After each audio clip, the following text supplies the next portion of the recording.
The stars stretched endlessly before the diplomatic vessel Olive Branch as it cruised through the darkness of space. Inside the ship's observation deck, Ambassador James Walker stood with his hands clasped behind his back, watching the approaching crystalline planet. Its surface sparkled like a massive diamond suspended in space, reflecting the light of its three suns in brilliant rainbow patterns. 10 minutes until we enter the Imperial atmosphere, Ambassador, announced Captain Rogers through the ship's communication system. Her voice carried a hint of tension that Walker understood all too well. This wasn't just another diplomatic mission. It was humanity's first official contact with the Stellar Empire. Walker adjusted his formal diplomatic uniform, its dark blue fabric contrasting with the silver insignia of Earth's United Nations. At 45 years old, he had handled his share of difficult negotiations, but nothing quite like this. The Stellar Empire was known throughout the galaxy for their advanced technology and their equally advanced sense of superiority. Ambassador, his assistant Tom stepped into the observation deck, holding a datapad. The latest cultural briefing just came in. The Imperial Court has some interesting additions to the greeting protocol. Walker took the pad, scanning its contents with practiced ease. They want us to approach the throne on our knees. He raised an eyebrow but kept his voice neutral. That's new. The cultural team suggests we comply, Tom said hesitantly. They believe any deviation might offend them. Walker finished, a slight smile playing on his lips. Tom, in the 15 years I've been doing this job, I've learned one thing. You can't earn respect by crawling. The ship shuddered slightly as it entered the planet's atmosphere. Through the observation window, Walker could see the Imperial City rising before them, a breathtaking metropolis made entirely of crystal. Towers spiraled impossibly high into the sky, their faceted surfaces creating a dazzling light show. Flying vehicles zipped between the buildings in orderly lines, their paths marked by subtle force fields that glowed with a soft blue light. Remarkable, Tom whispered, momentarily forgetting his concerns about protocol. Indeed, Walker agreed. And somewhere in that beautiful city, there are people who need to understand that humanity isn't just another species to look down upon. He turned to face his assistant. We're here as equals, Tom. Not conquerors, not servants. Equals. The landing pad they were directed to was a circular platform of pure crystal, so clear that it seemed they were floating above the city. As the ship's landing gear touched down, Walker felt the weight of the moment settle on his shoulders. Earth's future relations with one of the most powerful civilizations in known space would be shaped by what happened in the next few hours. The ship's main door opened with a soft hiss, and the first thing Walker noticed was the air. It sparkled. Tiny crystals floated freely in the atmosphere, catching light and creating an effect like diamond dust in the wind. His environmental suit's sensors confirmed it was safe to breathe, though the air had an unusual mineral taste to it. Time to make history, Walker said, straightening his shoulders. He led his small team down the ship's ramp, where a group of Imperial officials waited. Their crystalline bodies caught the sunlight, making them look like living statues. Most wore elaborate environmental suits, a sign of their status rather than necessity. The tallest of the Imperial officials stepped forward. When he spoke, his voice resonated like crystal chimes. Ambassador Walker of Earth, the Imperial Court awaits. You will follow our lead and observe proper protocol. It wasn't a request. Walker smiled diplomatically, but his eyes held firm. We look forward to meeting the court, he replied, carefully emphasizing the word meeting rather than acknowledging the implied submission.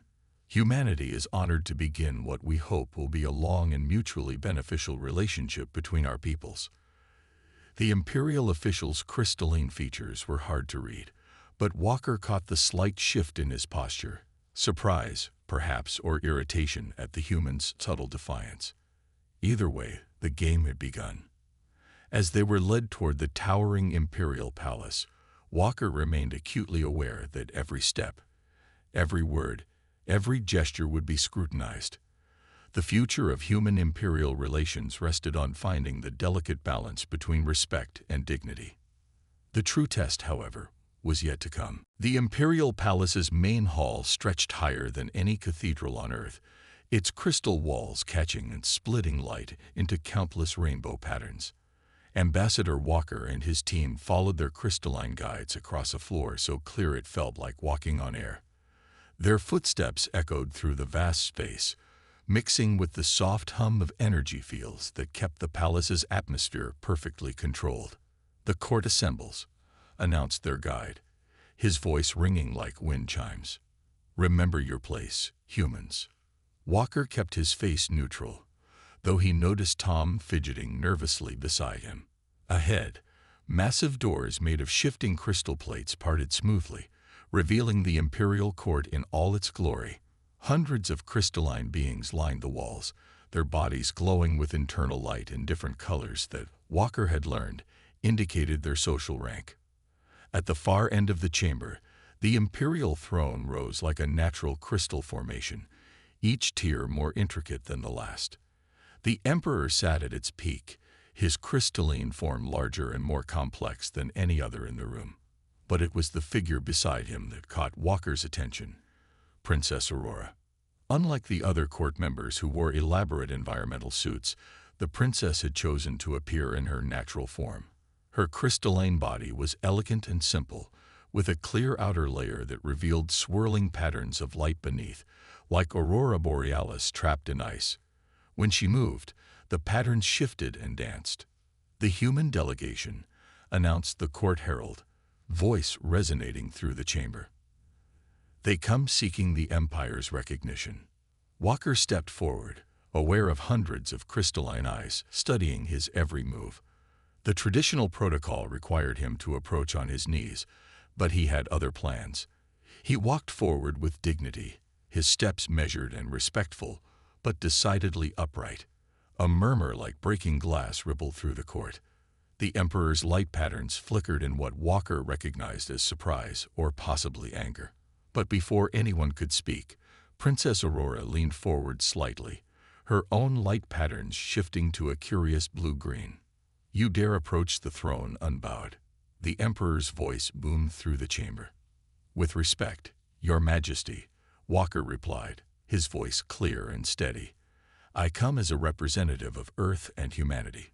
We believe that true respect is given freely, not demanded. We seek friendship between our peoples as equals." The court erupted in crystalline whispers. Several nobles' environmental suits hummed with increasing intensity, a sign of agitation. The Emperor's form grew brighter, a warning sign that Walker chose to ignore. But Princess Aurora moved suddenly, stepping down from her position beside the throne. Her movement was fluid, almost musical, creating soft chiming sounds as she descended. The court fell silent. "Fascinating," she said, her voice lighter than the other crystalline beings but no less commanding. "You risk offense to maintain principle. This is unexpected." Walker bowed his head slightly, a gesture of respect freely given. "Sometimes, Your Highness, the greatest respect we can show is to be true to who we are." The princess circled him slowly, her light patterns shifting through colors Walker had never seen in their cultural briefings. The other court members watched in tense silence. Even the Emperor seemed to wait for his daughter's reaction. "Most species," she said finally, "try to please us by denying their own nature. They bow and scrape and diminish themselves, thinking it will win our favor." She stopped in front of Walker. "But you choose to stand. As humanity always has, Your Highness. We respect strength, wisdom, and advancement, all of which your empire has in abundance. But we also respect ourselves." A sound like tiny bells filled the air. The princess was laughing. "Father," she turned to the Emperor, her lights now pulsing with bright patterns, "I believe we may have finally found a species worth knowing." The tension in the room shifted. The Emperor's bright warning glow dimmed slightly, and Walker caught the subtle change in the noble's postures. It wasn't acceptance, not yet, but it was an opening. Sometimes, he knew, that was all diplomacy needed. But as the formal introductions began, None of them could have known that their true test of understanding each other was about to begin. The formal ceremonies were nearly complete when the first warning signs appeared. Walker noticed it before anyone else, a subtle change in the air pressure that made his ears pop. His years of space travel had taught him to trust his instincts about such things. Princess Aurora was speaking about the potential for trade between their peoples when a high-pitched whine cut through the air. The sound came from the palace's environmental control systems, growing louder with each passing second. The crystalline nobles began to shift uneasily, their environmental suits' warning lights blinking rapidly. "Something's wrong," Walker muttered to Tom, his eyes scanning the massive chamber. The air was beginning to shimmer strangely, and he could see tiny cracks appearing in some of the decorative crystal formations along the walls. Suddenly, a deep boom echoed through the palace, followed by the screech of tearing metal. The floor shuddered, and several of the crystal nobles stumbled. Warning sirens began to wail, their sound bouncing off the crystal walls in a deafening cascade. "The atmospheric containment is failing," shouted one of the Imperial engineers, his crystalline form flickering with panic-red lights. "The pressure differential is becoming critical." The Emperor rose quickly, his massive form glowing with urgent patterns. "Evacuate the chamber.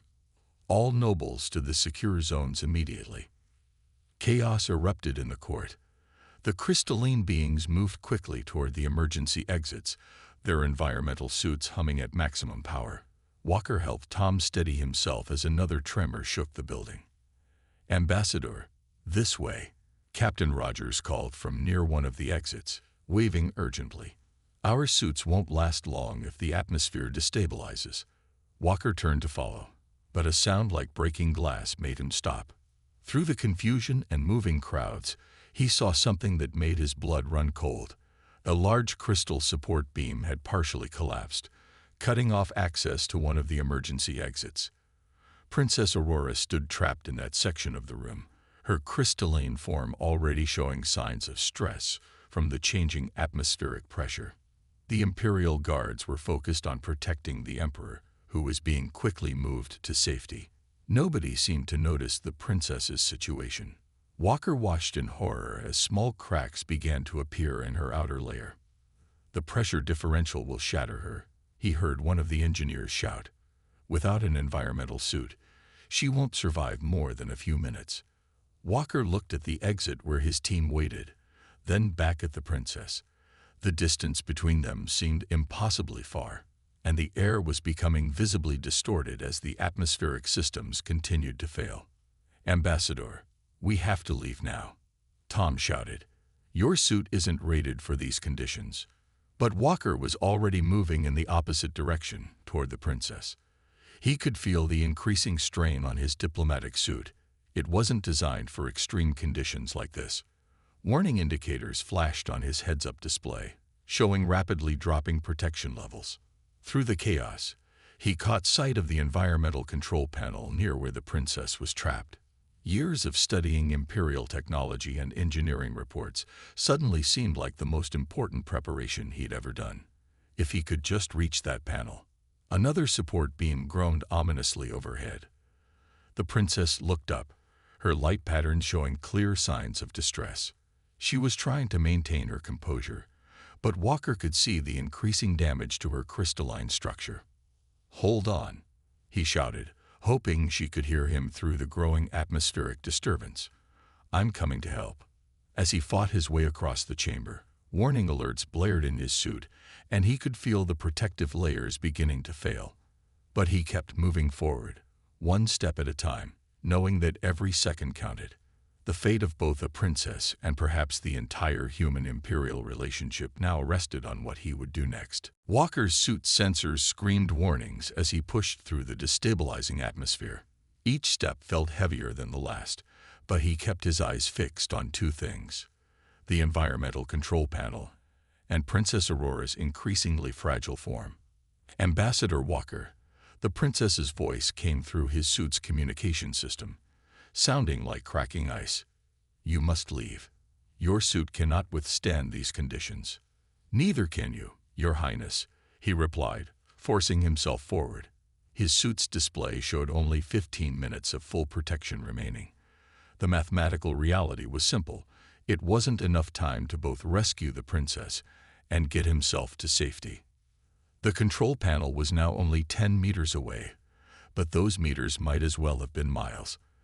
The air between them rippled like water, and Walker could see small objects starting to float as the gravity systems began to fail.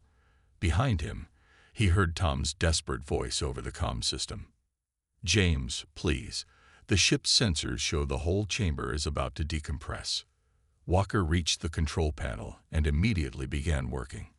His fingers flew over the crystal interface, remembering all those late nights studying Imperial technology. The displays were cracking, making it hard to read the shifting crystal text. "What are you doing?" Princess Aurora asked, her voice weaker now. The cracks in her outer layer were spreading like spider webs. "There's a secondary atmospheric system," Walker explained, his breathing heavy as he worked. "It's meant for construction repairs, but if I can override the safety protocols." He coughed, tasting metal in his mouth. His suit was starting to fail. A sudden violent tremor shook the chamber. More crystal beams fell, and Walker had to dodge to avoid being crushed. The movement cost him precious seconds and energy. His vision blurred, but he forced himself to focus on the panel. "You have exactly 8 minutes before your suit fails completely," the princess said, her voice now showing clear concern. "You cannot save both of us." "Watch me," Walker replied, managing a small smile despite the pain in his chest. The backup systems were responding, but too slowly. He needed to speed up the process. Making a quick decision, Walker began pulling apart his suit's outer layer. The princess watched in horror as he used pieces of his own protection to create a makeshift shield around her. "What are you doing? You'll die." "Not if I'm fast enough," he said, though they both knew he was lying. The remaining Imperial nobles who could still see into the chamber watched in disbelief as the human diplomat deliberately compromised his own safety to protect their princess. Walker's fingers danced across the control panel one last time. Warning lights turned green, then blue. The backup atmospheric system hummed to life, but the chamber's main systems were still failing. "Close your eyes, Your Highness," he said, his voice rough. With the last of his suit's power, he created a small energy pulse that shattered the damaged primary control crystals. The backup system surged into full power, stabilizing the atmosphere around them in a rapidly expanding bubble. The princess's crystalline form stopped cracking, but Walker's suit was now in critical failure. He stumbled, his vision going dark at the edges. Through the fading light, he saw emergency teams finally breaking through the debris. "Hold on, Ambassador." Princess Aurora's voice seemed to come from very far away. "Now it's my turn to save you." As consciousness slipped away, Walker's last thought was that at least he'd managed to prove that humanity was worth knowing. He just hoped he'd live long enough to see what happened next. The Imperial Medical Chamber sparkled with soft blue light as doctors worked to stabilize Ambassador Walker. His damaged environmental suit lay in pieces on a nearby table, its torn sections telling the story of his sacrifice. Princess Aurora stood nearby, her crystalline form now fully stable, but bearing tiny marks from her near-shattering experience. "The human body is surprisingly resilient," said the chief medical officer, his crystalline form glowing with professional interest. "Though by all normal measurements, he should not have survived those conditions." The princess watched the medical team work, her light patterns shifting between concern and amazement. The human's vital signs displayed on crystal screens around the room showed his heart still beating strongly, defying all Imperial medical predictions. They said he was conscious for nearly 3 minutes after his suit failed, one of the younger doctors noted, checking Walker's readings. "Even our own people can't survive that long in a compromised atmosphere." Princess Aurora moved closer to Walker's bed, studying his unconscious form.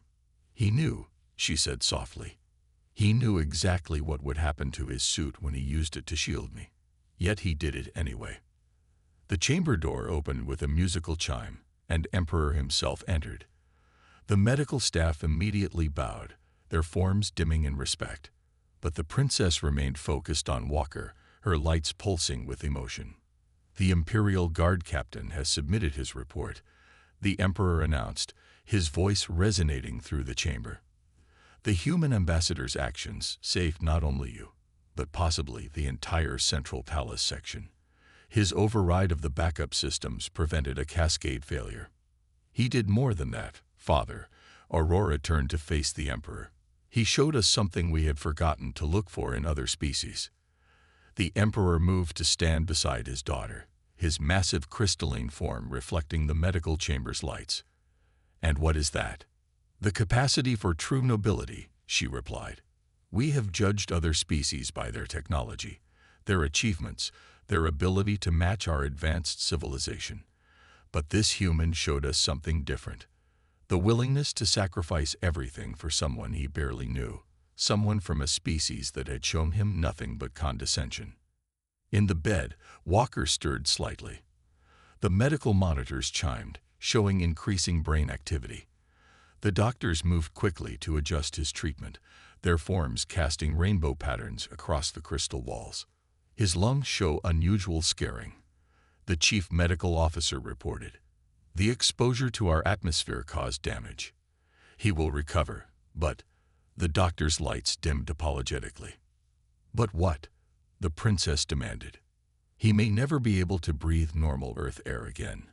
Our atmosphere has changed him on a cellular level. He will need to use a modified environmental suit when he returns to Earth." The Emperor's form brightened with surprise. He gave up not just his safety, but his very ability to live normally on his own world. "To save mine," Aurora finished.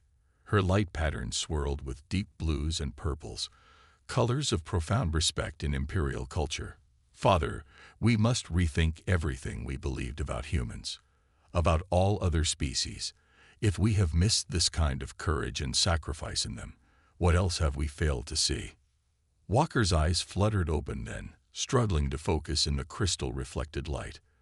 The princess immediately moved closer, her form dimming to avoid overwhelming his sensitive human vision. "The atmospheric systems," he whispered hoarsely. "Did they hold?"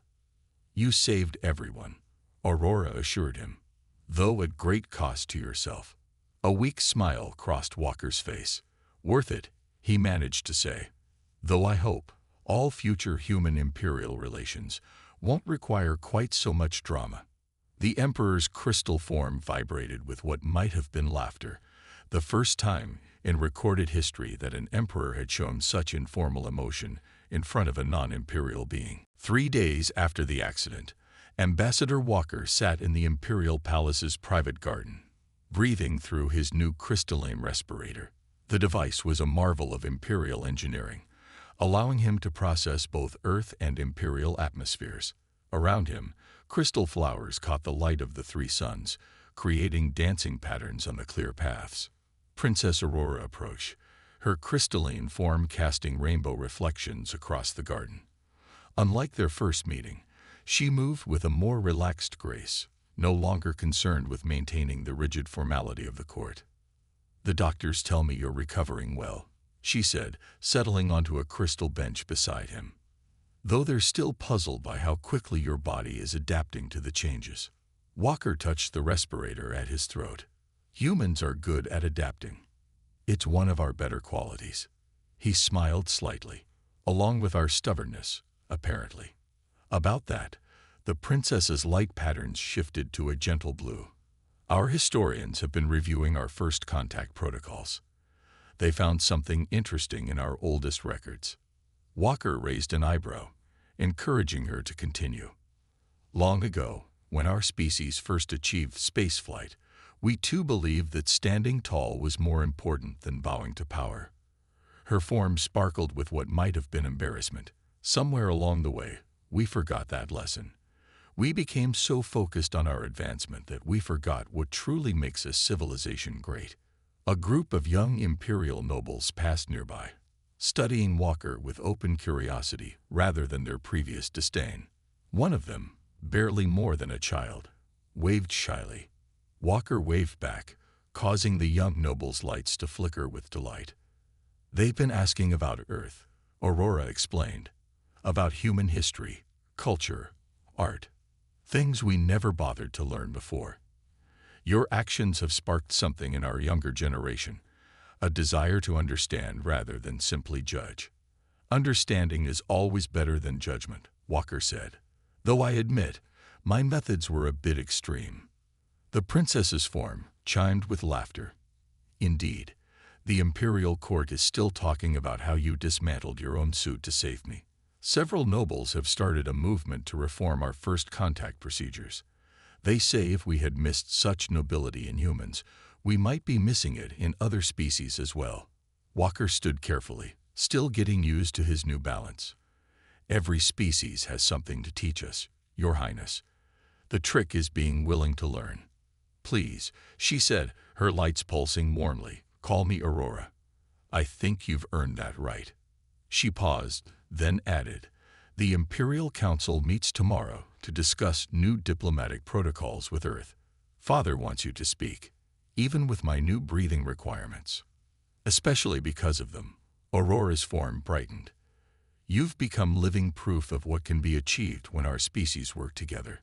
Your respirator combines human biology with Imperial crystal technology in ways our scientists never thought possible." Walker looked up at the crystal spires of the palace, remembering how alien and intimidating they had seemed just days ago. Now he saw their beauty differently, not as a sign of superiority, but as another expression of life's endless variety. "You know," he said thoughtfully, "on Earth we have a saying. Sometimes the strongest bridges are built in the most unexpected moments." Aurora's lights shifted to a deep, respectful purple. "Then let us build something strong together, James Walker of Earth. Something that will last far longer than either of our lifetimes."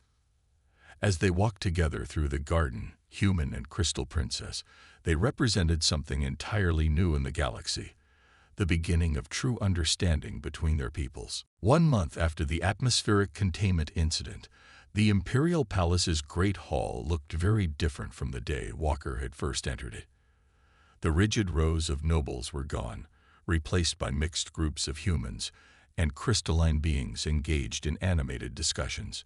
Earth scientists worked side by side with Imperial engineers, their environmental suits now bearing friendly modifications that allowed easier communication.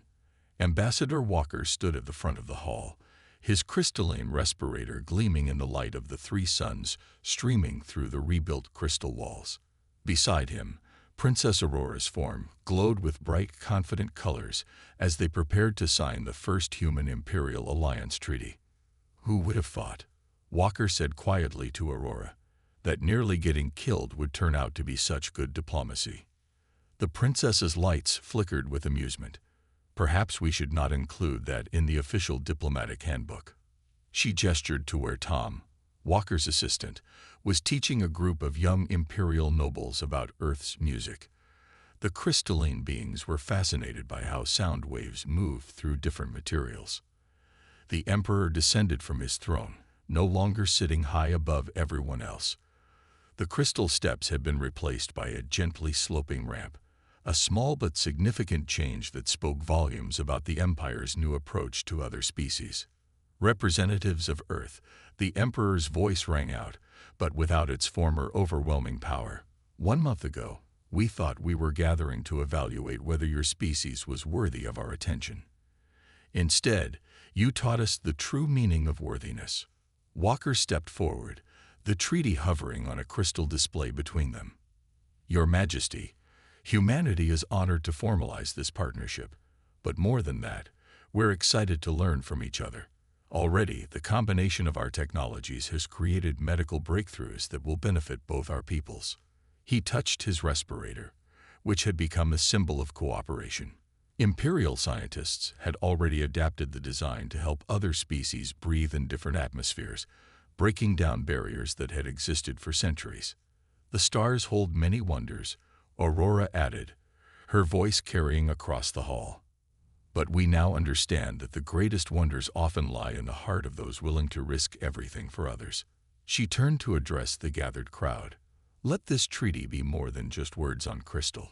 Let it be a promise to see the best in each other, to risk understanding what seems foreign, to value courage in all its forms.